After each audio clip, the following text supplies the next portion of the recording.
Shana Tova. Shana Tova. For those of you I haven't had the chance to meet personally, I am Jennifer Fessler, and I look forward to the year ahead and having the opportunity to meet each and every one of you. To be on the Bima and look out at so many congregants, knowing that there's equal amount online, all gathered at one time, is an amazing gift. And as we all know, it's an unusual sight. We rarely come together like this. So at the risk of leading you to believe I'm confused about which holiday we are observing, I want to ask, why is this night different from all other nights? What special ingredients inspires us to come together at the High Holy Days? We are all drawn here for a reason. Some are here out of respect for tradition or to honor the memory of a family member. Some are here for community. Some are here to pray and to contemplate the teachings of Torah. I, like many of us, are here for a combination of all of these things.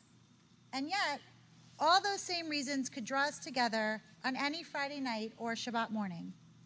So what brings us together today? As with all Jewish questions, I'm not here to give you the answer. I'm asking you to think about this for yourself, and what better time than the new year? Why do we get involved in temple life? Someone has touched us. We have a challenge in our life. We know someone who needs a little extra care. Maybe we're continuing to live a traditional life in which we were raised. Maybe we have a children or grandchildren we want to give some spiritual direction to. And maybe we're involved simply because our neighbor did. But we are here today. Why? Yesterday, you heard Tamima's why and Rabbi's why, and I promise you we didn't coordinate our speeches, and yet today, I would love to share my why with you. At the risk of getting too personal, I was married at the age of 21, and I was divorced with 2 young boys at the age of 27. They do always say, listen to your mother. They were right.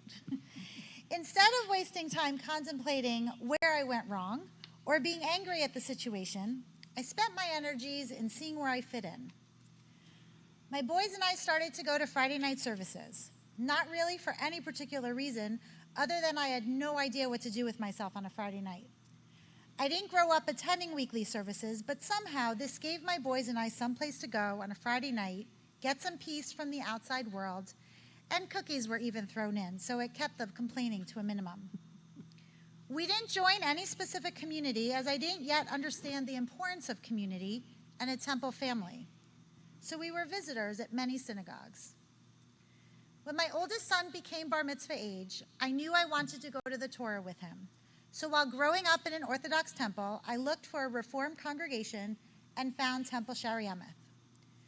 Whoever started the African proverb, "It takes a village," was spot on. Days after joining Temple Shari Emeth, I was approached by Anita Miller from our sisterhood and asked to be involved in the sisterhood Shabbat. Why not? I can read Hebrew, never led a service before, but how hard could it be? And that is where my why began with my new village. TSC Sisterhood has activities that are social, educational, and has so many opportunities to fulfill the mitzvah of Tikkun Olam. I was drawn in by a wonderful group of women with all different backgrounds and started making new friends, which was tough to do as a single mom. Then I met Sharon Cohen, who at the time was a youth director for our Yoshi juniors and seniors. Having kids in that age group, I joined the youth committee. Temple Shari Emeth's youth group keep our children involved in so many ways. The activities make our kids love coming to temple. Activities such as sushi in the sukkah, midnight run, volunteering at the Purim Carnival, hibachi, and there was even a night of magic, just to name a few of the amazing events our youth directors host. I watched my children enjoy coming to temple and realizing that being Jewish is not just about going to Hebrew school, but it was about having fun with a group of kids with like backgrounds. It was a home away from home for them, and this made me want to support that connection even more and get more involved. My relationship blossomed with Sharon, who is now the director of the ELC, and after helping her out in a difficult year, I had no idea how much I loved to teach preschool-age kids. Another moment of finding myself with my new village. Then I met Rabbi Pankim, who many of you have already experienced her compassion, her wisdom, her amazing ability to see things from another side. And after a good cry, leaving her office, I always felt stronger and more confident that I can handle the cards that were dealt to me. Rabbi and I developed a relationship where she wouldn't sugarcoat anything. As our working relationship developed, she would apologize for the criticism as I grew into a leader here. Rabbi, don't ever apologize. You have made me a stronger and more confident leader. Thank you. Why do I feel such a strong connection to this Jewish community? When I walk through the front doors, I'm faced with friends and family. My stress is always left outside. I'm with a community who are all in it for the good of our people and surrounding communities, and it quiets down my otherwise chaotic life. I got involved in Social Action Committee, which feeds and clothes the homeless. They make sure all of our children who are otherwise without get a gift during the holiday season. We lobby to our senators about important issues and voice our opinions to set policy, and so much more. I was active in the sisterhood, but the Men's Club and the Renaissance Club do the same for others as Sisterhood has done for me. We have a caring committee that makes sure the sick in our community is a hot meal, and before COVID, we made sure the sick in the hospital had a friendly face that visited. I joined the Shiva Minyan Committee as I felt comfort in sharing the compassion and care that was shared with me. Thank you, Cantor Wally, for the training, and I have to say, with a little practice, it's really not as hard as it looks. Maybe at first I didn't know my why. However, getting involved in this community and seeing what we stand for as people, I realize it is so much larger becoming part of me. I am certain I am involved because I love being Jewish. I love helping others. I want to help ease others' loneliness and pain. I want to celebrate other milestones and simchas. And now as president, I want to lead this congregation to carry on the strength of Judaism in our community. As we celebrate the new year, I challenge you to find your why. I challenge you to get involved in somehow. Maybe it's simply coming to one more Friday night service you didn't come to before.